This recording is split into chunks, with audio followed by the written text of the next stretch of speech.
déjà.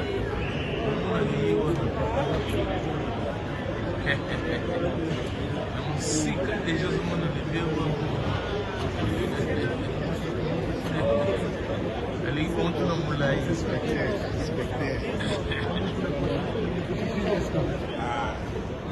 Tu sais, j'ai rien à dire. Hein. Malgré tout, mais aux Arabes, aux Arabes, non, c'est la famille, tu sais. Yo qui m'a raté vert, yo so raté vert.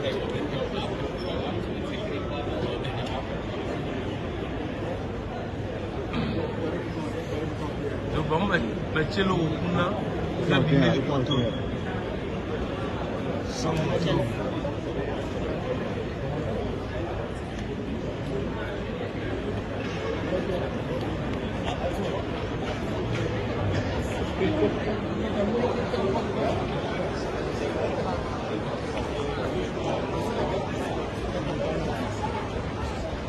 Le paparap.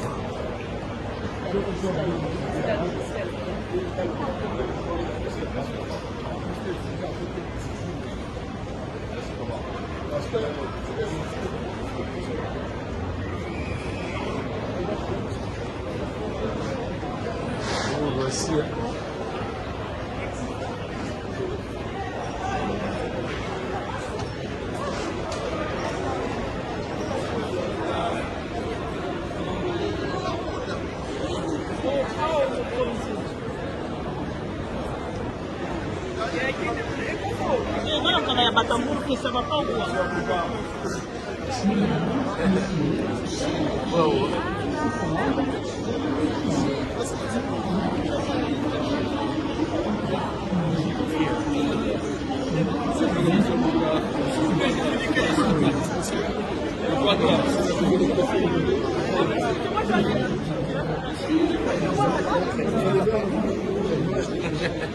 Arrivé la moto, donc une moto ici la raté. Moto ma chérie toujours. Allez.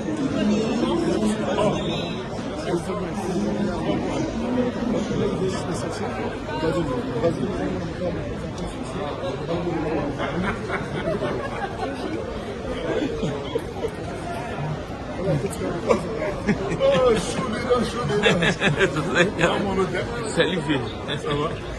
En tout cas, alléluia. Bonne arrivée.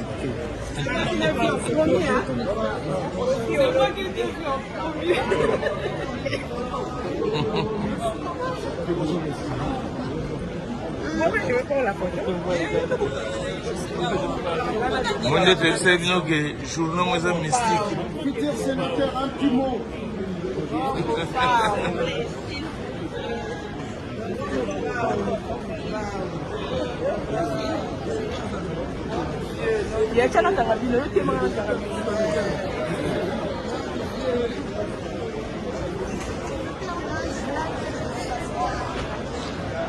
En direct.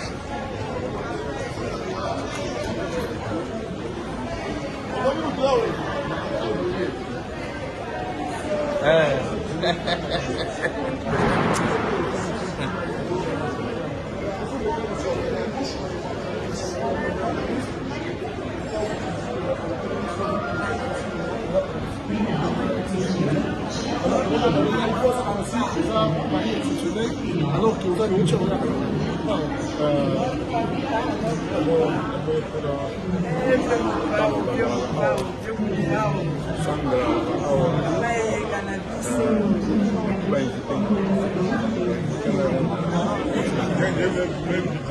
Alors, pour faire une idée, ça fait plus des années, avant même Bambaco et ma concert, et aussi, il y a des cambos qui ont été empêchement qui ont été la France.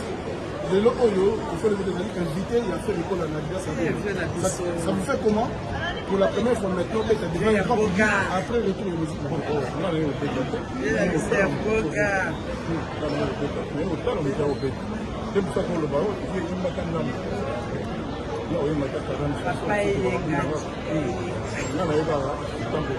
Papa est mais ça vous a fait comment? En direct. Il faut les gens à penser pour éviter de ne pas encore concert de musique. Le concert pour le public, il a pas de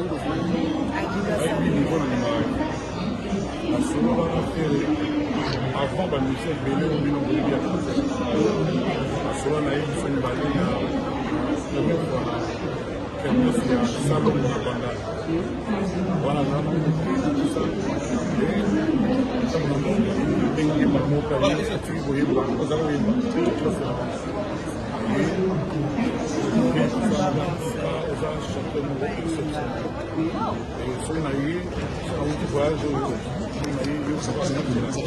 oyo ezala pembe na kofi non yo ezala kuna retirez ce peu là c'est ça pas parole ambassadeur de la culture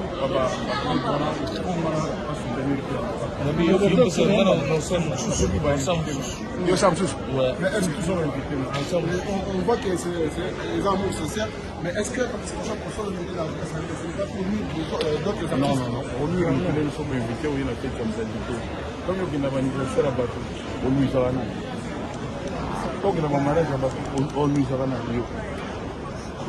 on comprend mes questions parce que tout le monde va conseiller le cas de Bella mais il faut le dire parce que allez il faut qu'il va pas conseiller